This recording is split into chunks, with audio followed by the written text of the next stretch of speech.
I'm gonna demo how to attach binding to your quilt. Okay. So I'm gonna go over to the serger and I have it set up, and I've already got my binding made. It is double folded and all that fun stuff. And once I get over there, I'll explain what I've done to that and how I set the machine up. But what I like to do, I like to attach, since I completely stitch my binding down by machine, the step where you actually attach the double folded binding to your quilt, I really like to do that on the serger because it trims any loose threads or fuzz or anything from the edge of the quilt while you're attaching the binding. It just helps eliminate a couple of steps that way.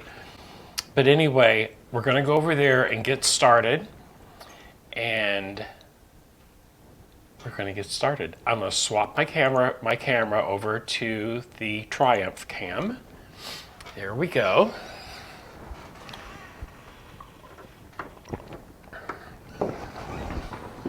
Alrighty. So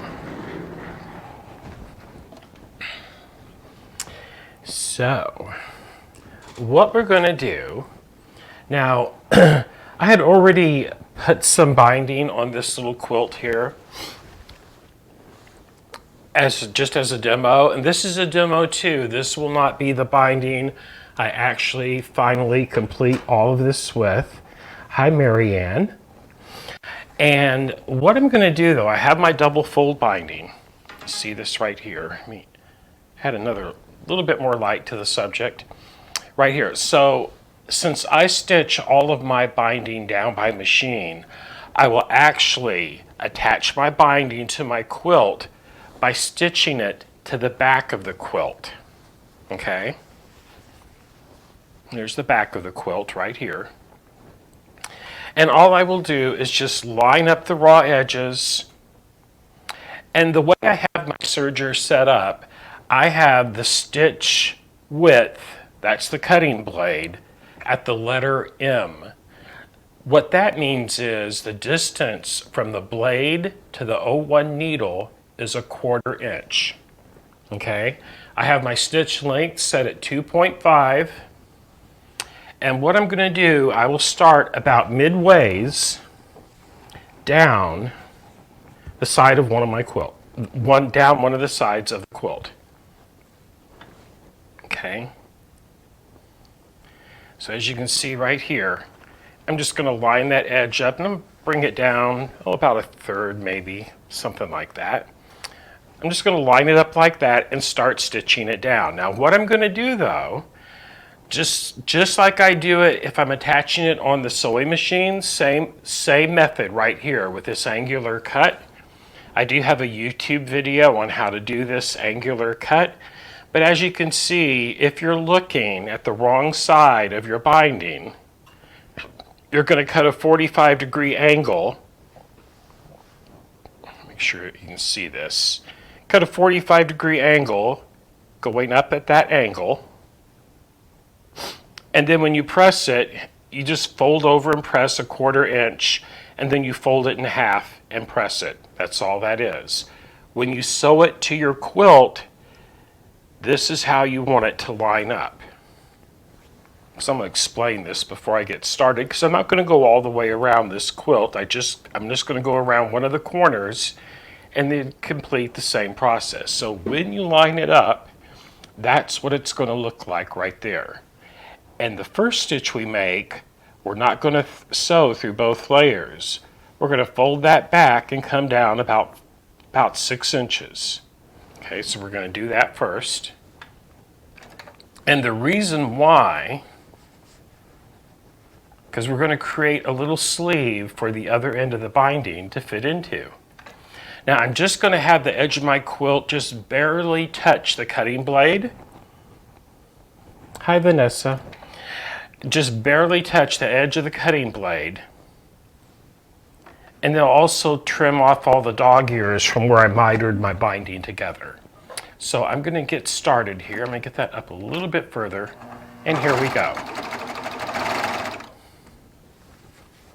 going to open this up. There we go. Okay.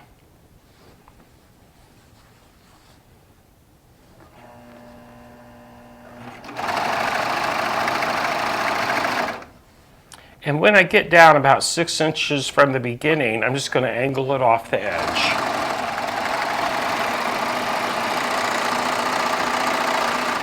Okay. There we go. Now you can see what I've done here. Here's where I angled it off the edge. Now, what I'm going to do, I'm going to fold it back over in half, and I'm going to start again about right here.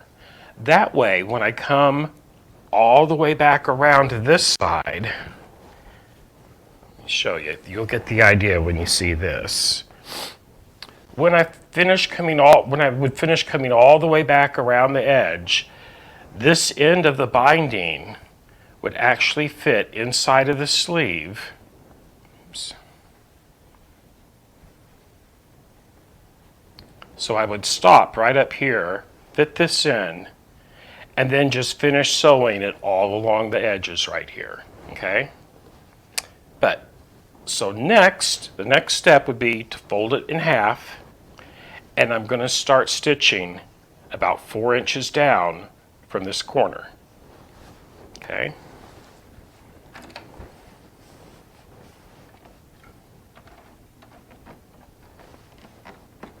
There we go.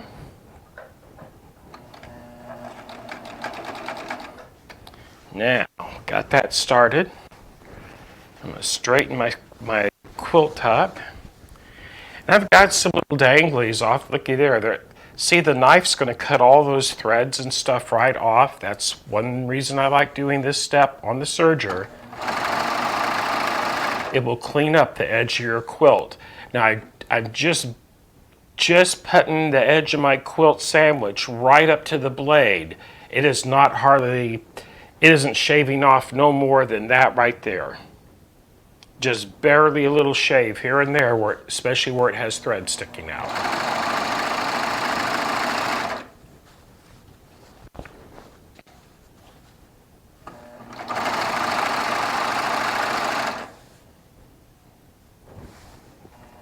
Hi, Eugenia. Hi, Joyce. Once I get down here to the corner, I'll show you the trick to turn that corner.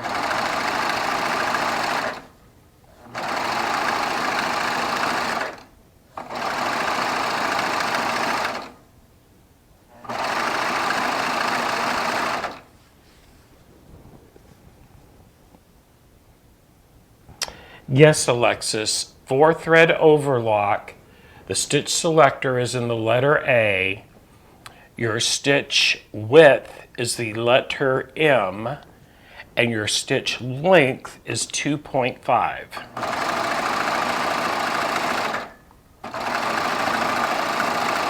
Now when I get down here about a 1/4 inch away from the actual corner, I'm going to angle off at a 45-degree angle. Almost there. So right there is my corner.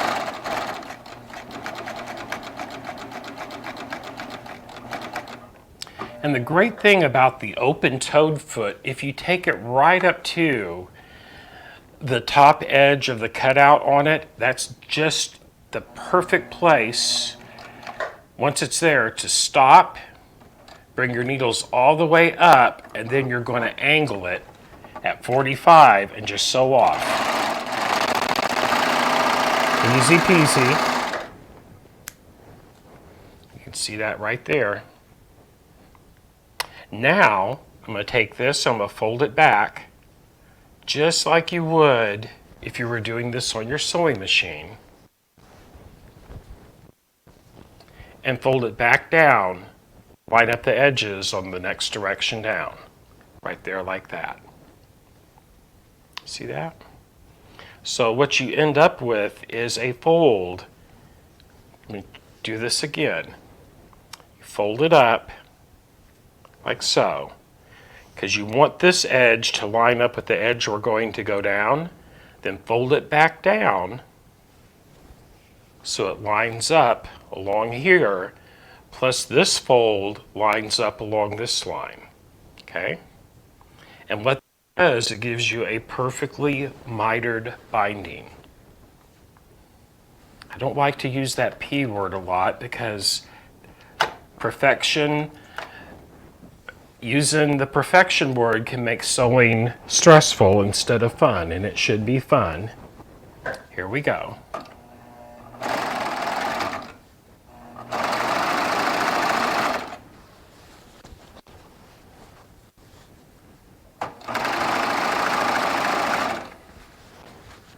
And I'm not going to go all the way down this time because this I will have to tear off.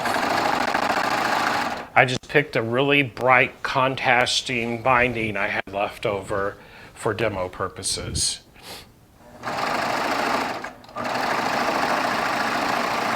And I'm just going to angle off because that's as far as I'm going to go. But what you do at that corner, you have 4 corners to make that turn like that. So as you can see here, there it is. And then once I go to my sewing machine, what I would do, you can snip just that corner off without coming way far down, but you're just going to take off a little bit of a tip there. You're going to turn it like so. And then at the corners, you're going to fold them in and make a beautiful mitered envelope fold right there at that corner. Check it out. Can you see that? That's how I do all of my bindings.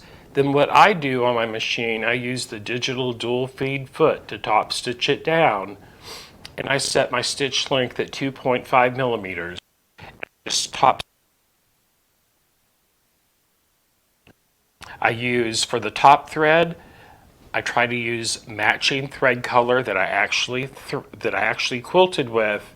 But on the back of it, you want to match your bobbin thread to the color of your backing fabric because you'll see that straight stitch on the back. But that's all there is to do. Easy peasy binding. Attaching your binding on the serger. So I'm going to go back over here to the other station. That's what I have for you on the serger for tonight. And then we're just going to do some chit chat. Okay. Hoo-wee. Now then, let's see here. It is once you get the knack of doing that on your serger, and I'm going to show you why. Hello there. The reason I like to use the serger for that step, maybe you're not going to stitch down your binding right away, okay? Maybe it might be a week or 2 or even longer. Sometimes I wait until I get a stack of quilts ready for top stitching before I actually do that.